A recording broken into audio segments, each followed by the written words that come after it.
Hello everyone, this is my second video for the Sparks Foundation GRIP program, July. My second video is on unsupervised machine learning algorithms, and I'll be working with the iris dataset. So the first thing I'll do is I'll import the few libraries which are important, then I'll take the datasets from the scikit-learn library. So there are two ways you can go about doing this. One way is using the k-means algorithm. So what the k-means does is it tries to find the center of clusters. It tries to find the different cluster of information that you have, and it tries to find which of the data points is closest to which of these groups of clusters that are formed. So let's do this. Let's run this piece of code. So what this is currently doing is it's taking n as the number of clusters, it's increasing them, seeing which cluster is giving the least sum of squares. Usually what you do is you look for an elbow. This looks like an arm. You can think of it as an arm. This is the forearm.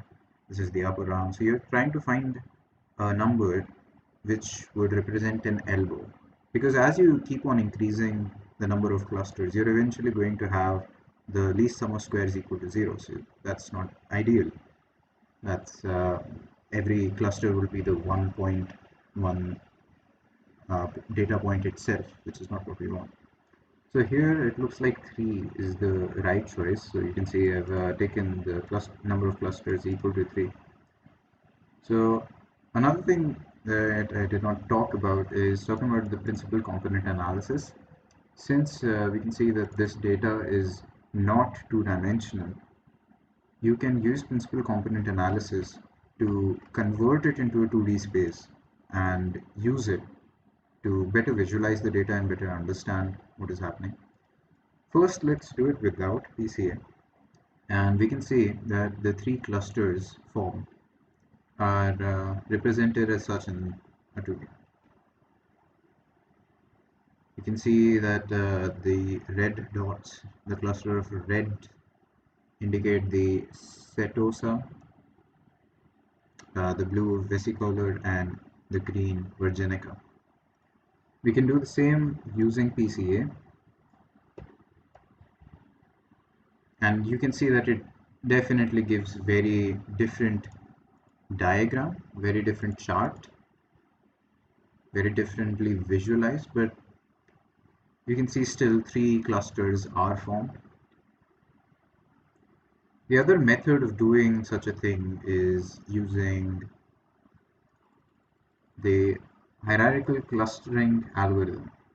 So what you do first is you use the dendrogram approach, find out how many clusters they're going to be using. So we can see from this diagram, maybe even 2 were enough, but yeah, we've taken 3. So this is the Euclidean distance, and these are the clusters, and as you can see, as the clusters increase, the Euclidean distance between the center of the clusters and the points themselves reach 0. Yeah, 1 to 3. Again, we can do this without PCA and with PCA.